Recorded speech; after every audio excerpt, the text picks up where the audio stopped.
With over 1 million acres of Minnesota's remote boreal forest and glacial lakes, I often call the Boundary Waters Canoe Area wilderness God's country, and it calls to me to return after my first visit last year. This year, we'll be accessing through entry point 26 to the northeast of the town of Ely. Our goal is campsite 1635, where the Basswood Lodge operated until 1964 when it was dismantled and reassembled elsewhere. To get there will require 7 miles of paddling across Wood, Hula, Good, and Basswood Lakes, and 4 portages totaling 1.5 miles.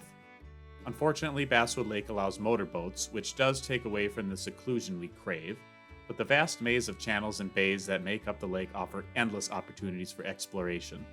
Our planned return paddle is 12 miles through Basswood Lake's Back and Pipestone Bays, Newton Lake, and Fall Lake, plus 4 portages totaling 1 mile around a waterfall and rapids to entry point 24, where our other vehicle is parked.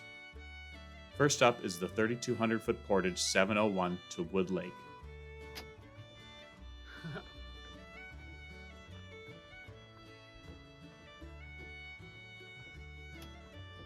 About to depart on Wood Lake with my sister Lori. Boundary Waters Canoe Area, 2024. Here we go.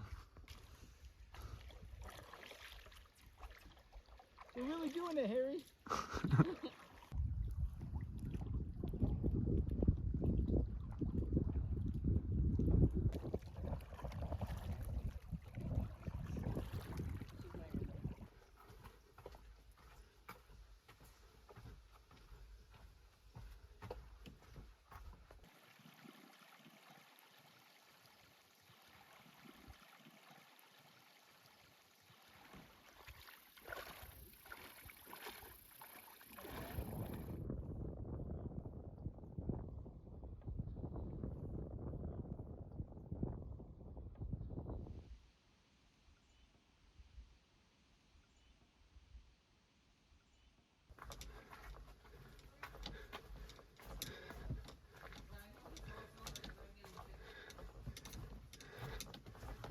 Oh, thank God. It's a tough trail.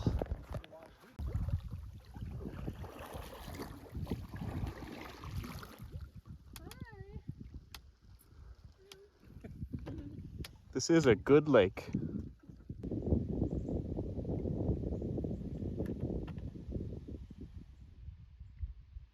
Don't forget to take a picture of your hat.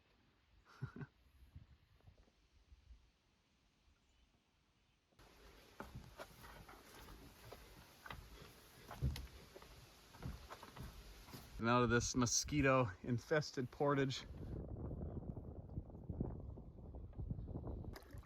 Paddle on the other side quick.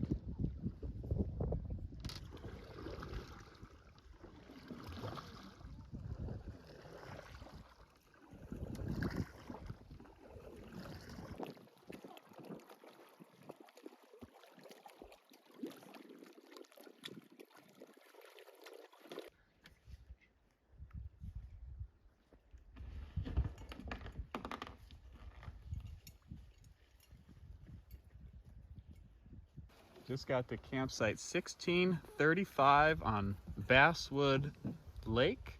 This is where the Basswood Lodge used to be. So there might be relics around of the lodge still. It's a beautiful campsite.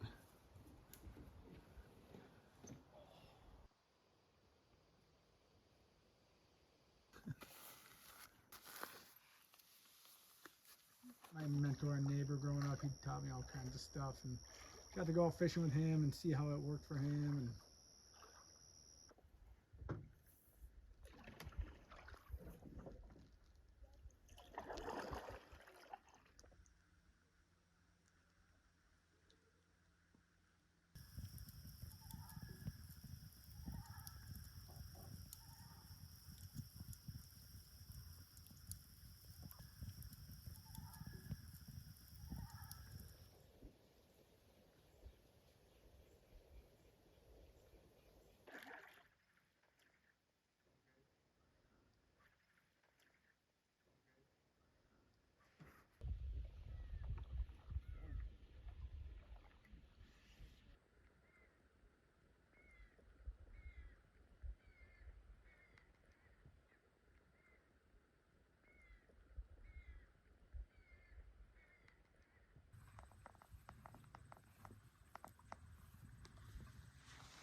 They're gonna be good.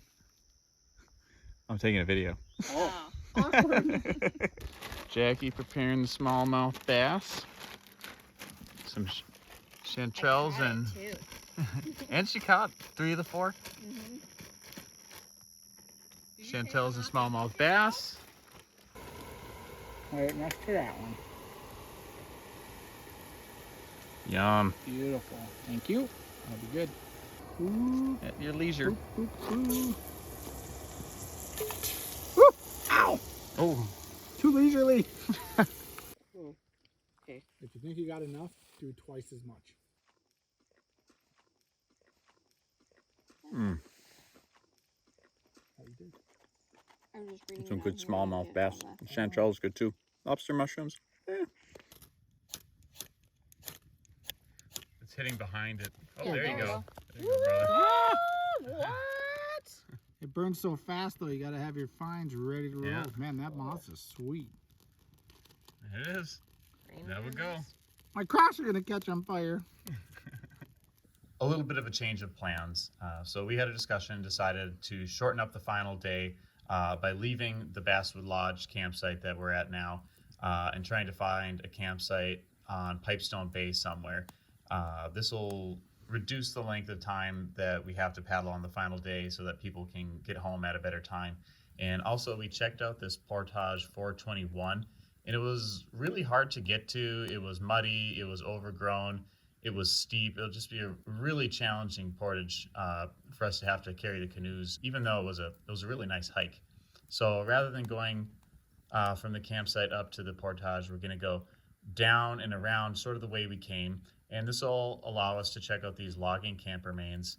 Then we'll go up into Back Bay this way. So we'll get to the same area and then the rest of the return trip will be very similar.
It's less rocky over here. It's more kind of.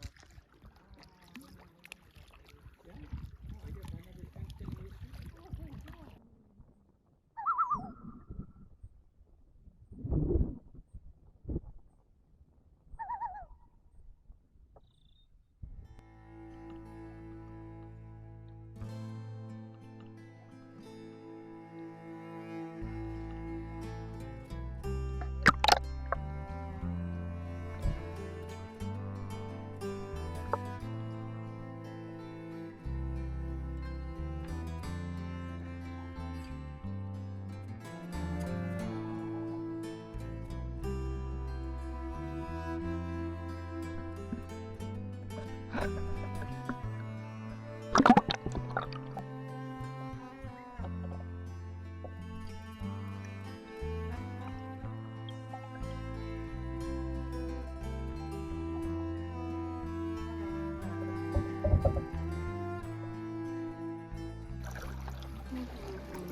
1,027. That's how long it is?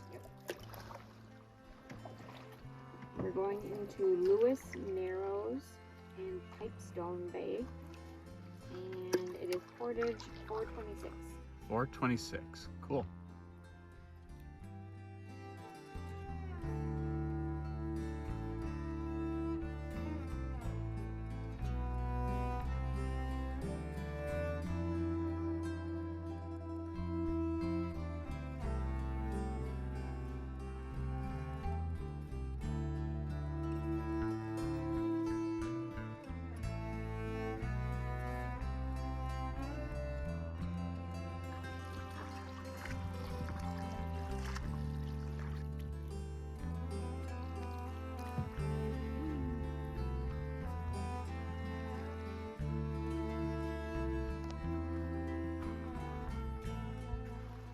campsite for the night. We got a huge beach.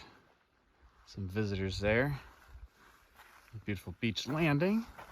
A little bit of a walk up to our site. Setting up camp. Thinking I'm gonna put my tent right there. Toilet's back that way. Overlooks to the north down that path.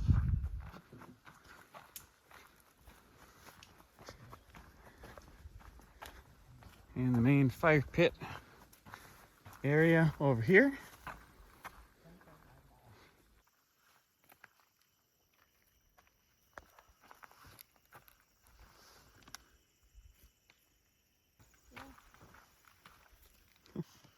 There he goes.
I've got mixed feelings about this 4-day trip in the Boundary Waters. In the end, we only found a few iron relics of the 2 lodge remains, but the logging camp remnants were impressive. The motors on Basswood Lake take away from the wilderness feeling that I hoped for. Even with high waters this year, we often found ourselves wading through shallows, so I wouldn't recommend this route in a drought. I do regret that I didn't take the time to paddle and see Pipestone Falls up close, or find the trail to the Jackfish Bay overlook. But the 2 amazing campsites made it all worth it. The first had a great landing and towering white pines, and the second a long, beautiful beach and great views in all directions. Plenty of eagles and loons kept us company, and we had good luck fishing and foraging mushrooms. Mosquitoes and other bugs were rarely noticed. All in all, an enjoyable experience, but I'll probably seek more solitude via a different route elsewhere in future ventures to the Boundary Waters. Thank you for watching. I hope you'll comment, subscribe, and join me on my next venture.